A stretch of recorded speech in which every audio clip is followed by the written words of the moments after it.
great to have you with us during Black Tech Fest and being part of our Belonging Summit.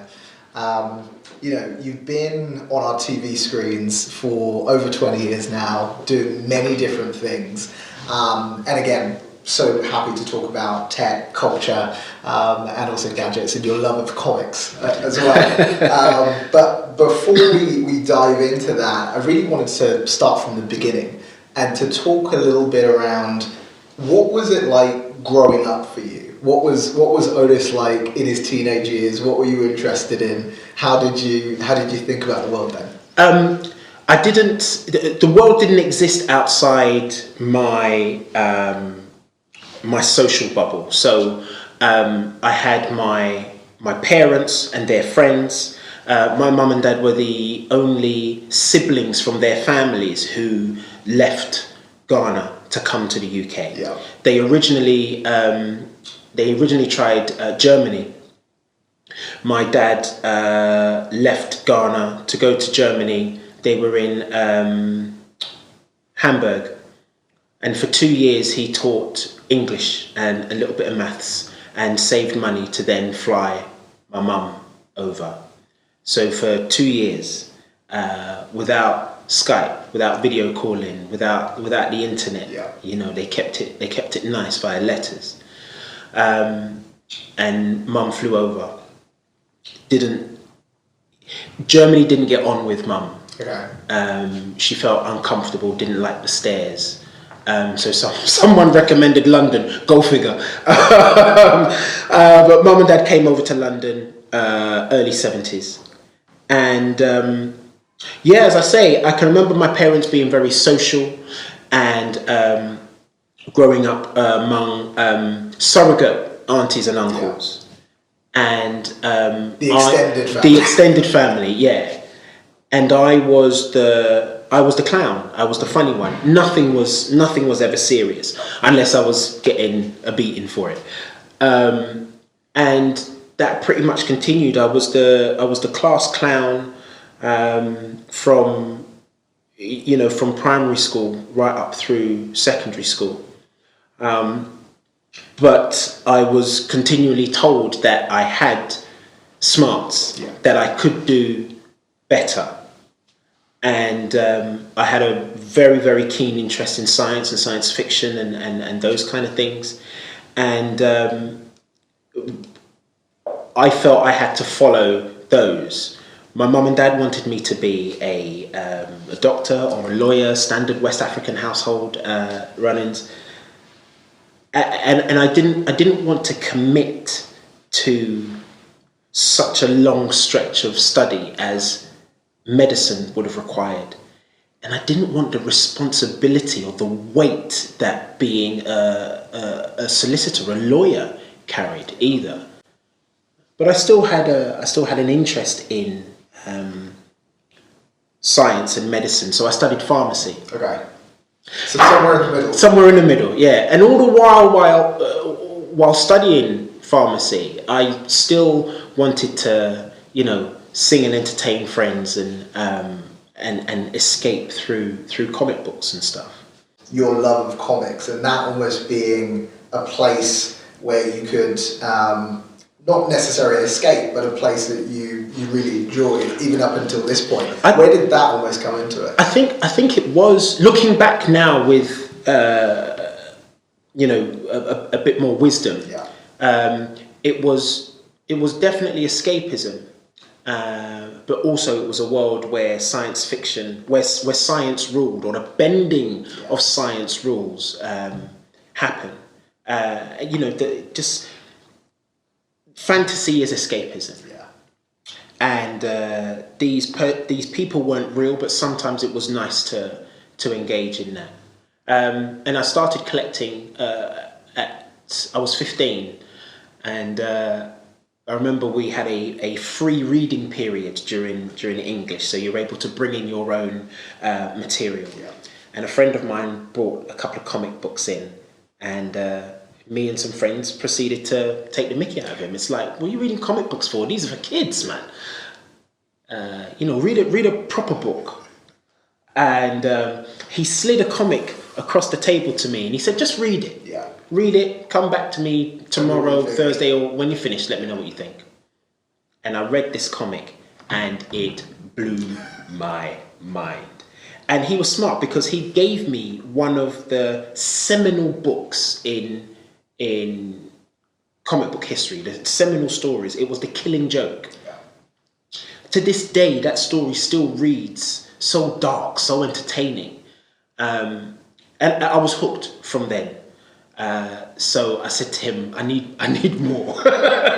Feed me more. Give me more. Let me get that learning. So he gave me, after that, or he lent me The Dark Knight Returns, another seminal Batman story. Yeah. And so from then I started collecting single issues of Batman. Batman, Green Lantern, Spider-Man, X-Men, Fantastic Four. That was the first handful of titles that I collected. And looking back, which is easy to do because I still have many of these comics, there was little to zero racial representation. But the way they framed a lot of their characters was they are outcasts, and they are not accepted for who and what they are because of laser eyes or an over muscular physique, that kind of thing. And to be fair, it wasn't a question at that time. Yeah. You didn't think about it. You didn't. It didn't. It didn't come to you. Never occurred to me. Didn't come to me at the time. And I continued to read comics in blissful ignorance for a couple of decades after that point. And I suppose when you think through your career, I'm always amazed by the breadth of it in the sense that you started very much kids programs and children's television, and then moving across the field. I always think, when I think about those shifts and leaps that you've made, how have you approached some of those? Have those been intentional or similar to comics, ignorance, bliss, and just moved through? A lot of... I have been blessed. I have a job that offers variety, interest. I meet fantastic people, every other day of the week. And for a lot of it, I did just coast and enjoyed the ride. And a lot of my successes up until about 10 years ago were dumb luck. Yeah. When I intentionally started to look outside of children's television, so I've been doing it in one form or another for about 8 years. Yeah. 8 or 9 years, and I felt as though, as much as I was enjoying doing it, I was approaching my 30s, and I was concerned that the children wouldn't believe me anymore. Yes, there were children's presenters older than me, and I didn't have anything against children, but I felt that I reached a plateau there, and now wanted to broadcast to larger audiences and talk to people like I would talk to people. Similar ages, similar interests. Yeah, it was incredibly difficult. Yeah. I was met with, I met with the controller of BBC One at the time, and she said to me, I don't really have anything for you, to step onto from children's. Her advice to me was, maybe you should leave television altogether, go do something different. Okay. And then come back. Yeah. Because part of the nature of television is people believe in what you're doing and believe that that's all you can do. That's what they see. That's what they see you for what you're doing, and you almost get pigeonholed. This is a great presenter, but he can't talk to adults because he does kids shows. Yeah. The challenge with being an actor and starting from the bottom rung was one of finance. I had become used to a certain lifestyle through money earned as a presenter, and I wasn't getting anywhere near that as an actor. And you're almost starting from the bottom, almost at that 8 years. There's no almost. Like you are starting from the bottom. Yeah. The only rungs lower down would be extra ones. Yeah. And even some extras are successfully appearing in the, consistently. Yes. Yeah. And I didn't have that consistency. Yeah. And so it became important after a while to get consistent work. And I realized that to achieve that in acting would take a lot. Not something that I didn't have, but would take a lot. And I already had a reputation as a presenter. And it would make more sense to exploit that and just keep going. So what I did was I accepted 1 or 2 children's presenting jobs while I kept the eye on the prize, which was a gig in grown-up television. Yeah. And after 4 or so years, it finally happened with the Gadget Show. So most recently, you've been a presenter on the Gadget Show, and you talked a little bit around being lucky and fortunate enough, I suppose, to do what you do now, which is being able to review and explore gadgets and technology, which is, for a lot of people, like dreams, right? Yeah, it's how do you question something like, is it by design? Did I make it happen? Or did someone present the opportunity to me? I had come to a point in my career where the agent I was with was, she had joined a larger agency with much bigger names than me. And I felt as though I had slipped down the pecking order as a result of that. And so round about, I think it was mid-2008, I made the decision to move on from her and join another agency. It's like splitting up with a girlfriend or your wife. Like, I thought about it so much and how I was going to break it to her and, just without it sounding mean. And her response was kind of like, yeah, this shit happens all the time. It's, I accept. It's cool. I get it. Yeah. It's business. Yeah. And I was like, I could have done that 6 months ago, man. Anyway, I moved to a new agency, and as part of getting to know my new agent, she asked me, are there any TV shows out there that you could see yourself hosting? Yeah. And I said, you know what? Nah, there's nothing out there really for me. But there are 1 or 2 shows that I enjoy watching. Okay. And so maybe could, bring my own essence to it. And I told her the Gadget Show was one of them. Yeah. And what was it about the Gadget Show, just, I suppose, as a viewer, that got you interested? It was informative and it looked like fun. Yeah. And so I believe everybody should continue to be educated and learn new things. But we can't all get it from a book. I'm not one of those people who can get it from a book. I have some of the most amazing titles on my shelf. Come to my house and you'd be like, oh, this brother is well read, look. History of 7 Killings and British. He's got all the titles. Yep. I haven't read half of them. I know what they have. Yeah. But I haven't read half of them. For me, it's got to the best learning tool, the best teacher is experience. And so if I can have an experience and share that with people and teach them a little bit, they get a little bit of takeaway from it. That's me. And I was getting that from Gadget Show. It was high energy, it was informative, and it was about the sort of products that science was behind. So there was a scientific thread going through it. And a few months after I joined this new agency, Gadget Show announced that they were looking for a replacement presenter.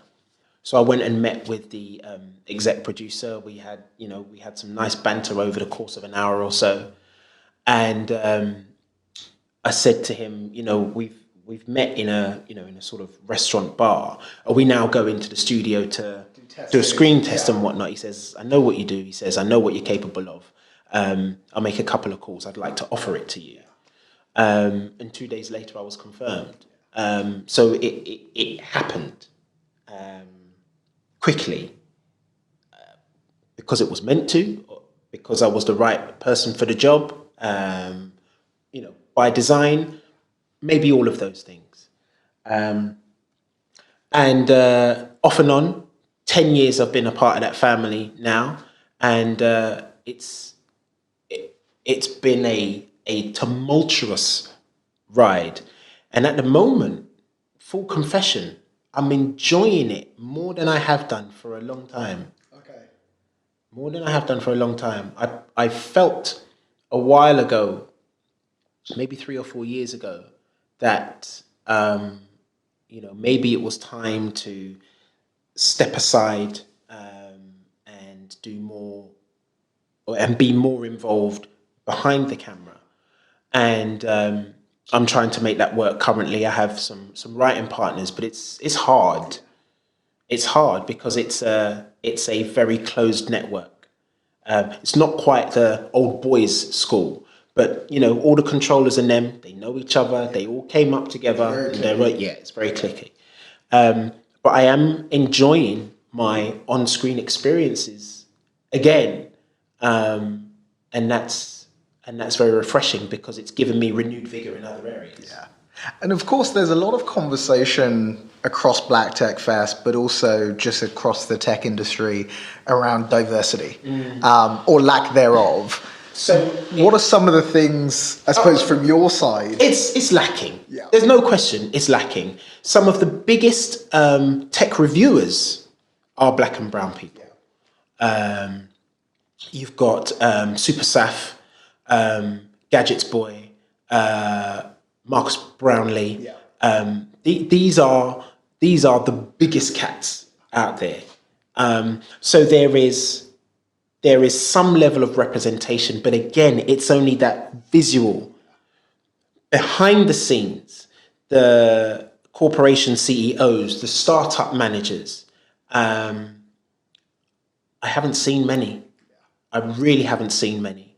And you can tell me that that they're out there, bang your drum louder, because I can't see you and I can't hear you. And I know that you're not in some of those corporations from how the tech works. Yeah. A couple of examples. I carry 2 phones. I always carry 2 phones. Because before people start labeling nefarious side projects, I have my main phone with my main number, and I have a SIM card account which I put into different devices so I can review them rather than transferring everything that I am to a new phone all the time. I have 2 phones, 2 different corporations. One phone, to face unlock, I literally have to turn it over. Oh, there's Ortis. I'm open. The other phone, which is from a particular region where there definitely aren't that many of us around, trying to get it to recognize me in daylight, fam, not even subdued light, in daylight, is a nonsense. But it will grab my fingerprint. At the same time, infrared sensors, from doing hands to just waking up certain tech, won't recognize the back of my skin because there are no testers who look like me in the lab. AI, which we are now seeing, is biased against, there was a headline, I think, just yesterday, against black females and people of darker skin. This is because we don't exist in the research centers, in the databases.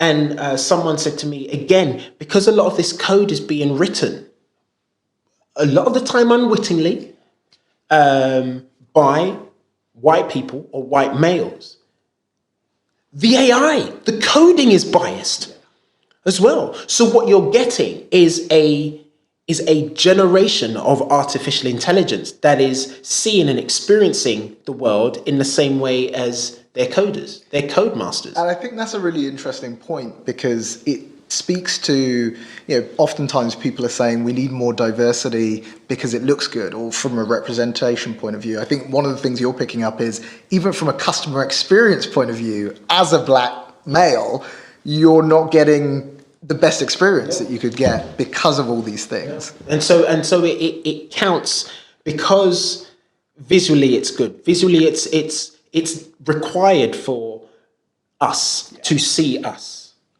And now it's required for the AI to see us, because AI and machine learning, whether you like it or not, is going places. It's getting stronger. But just like the children that we have and the children that we teach, if we're not coding it correctly, it will be biased. And we're going to be left behind. I suppose in terms of the bigger construct or theme of this year, 2020, racial inequality, inclusion, these headlines have been there, these events have happened. I suppose, what's your reflection over the last 6 months on what's happened? And I suppose what changes need to occur to get on the other side? My reflection, I think the reflection is I and we have had enough, and that it has to change. And I, for one, have a part to play, using my platform to make as many people aware as possible. But the energy that the next generation has, that the youngers have, the ones who are being incredibly vocal about it, the ones that are going out on the streets, the ones who are really, really challenging their peers and the people around them, it's them that will, I think, have that changing effect at the ground level. But because it pervades at different levels, every one of us, and by that I mean every one of us, has a responsibility to talk. I don't think there's a case where you can say, well, I'm at the end of my years now, I'm about to pass over to the next phase. It's not my fight. The youngers need to see from us and the elders that it matters. That for some reason or another we didn't feel as though we could say anything. But you now carry the responsibility of, speaking for us as well. It's almost, we don't need their permission, but to be acknowledged and to be seen by our elders, and to be given not a pat on the back, but a voice of assurance that we're heading in the right direction is it helps. There was a police commissioner on a news item I watched a few months ago, and one of the first black commissioners in the UK, police commissioners in the UK, and he effectively said, we didn't feel as though we could talk with the vigor, the energy, and the passion that younger people are doing. And he said, and I'm here for it. He said, and it gave me goosebumps at the time, to hear it from someone who struggled through it because they didn't feel as though they could say something. To be able to say, you take this and you run with it. This is the moment. Let's do it. And I do feel that we have gone past a tipping point, and that there is a lot of energy. And I think we would be incredibly foolish to not do what we could to help the cause. In the past, some of us, myself included, have feared putting our heads above the parapet and saying, no, but wait a minute, that isn't right, because we were the only head above the parapet. It makes us an easy target. Some people aren't afraid of that. But now that there are more heads coming up, there is strength in numbers. There is strength in numbers. We already know this. And it's not going to happen overnight. It's not going to happen in my lifetime. But I think if younger people can see, or next generations can see, that the generation before them fought and made a little bit of difference, they can like, well, if we redouble their efforts, We can add to amplify, us, we can keep- yeah, we can make more difference, more difference, more difference, more difference. Someone was being interviewed on the streets of a protest, and she said, I don't see what the problem is. You lot, white people, the controllers, you lot are lucky that we're asking for equality.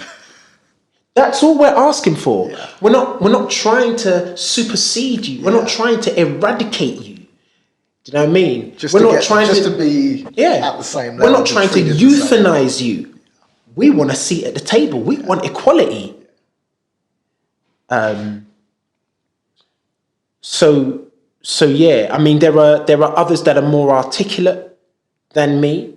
There are others who wear their passion better than I do, but I back them all the way. And you know, I've said things. I'm continuing to say things. I have a platform, and I want to, I want to use it. And I suppose to wrap up, you know, a lot of people, company leaders, you know, profiles have come out and really in this time either had a new commitment or have pledged to double down on something. What is your pledge? What are you doing now that you wouldn't do differently, or what is something that you want to carry through? Calling people and organizations out. Wouldn't have done that before. If someone made an inappropriate joke that leaves me uncomfortable, I will now say, wasn't funny. I think so-and-so would have been upset by that. Or you can't joke like this anymore. You can't. It's not funny because it hurts someone. Be smarter with your humor. I do think comedians and humor have it hard, but those that succeed will be the smart ones. Who adapt. Yeah. Dumb comedy. It's done. That's gone. You know, just like sexist humor from back in the day, and just like we're seeing racist humor, it's on its way out. If comedy is your thing, be smart with it. So yeah, I mean, so for me, no longer because I'm a people watcher, but I can't be the silent observer anymore.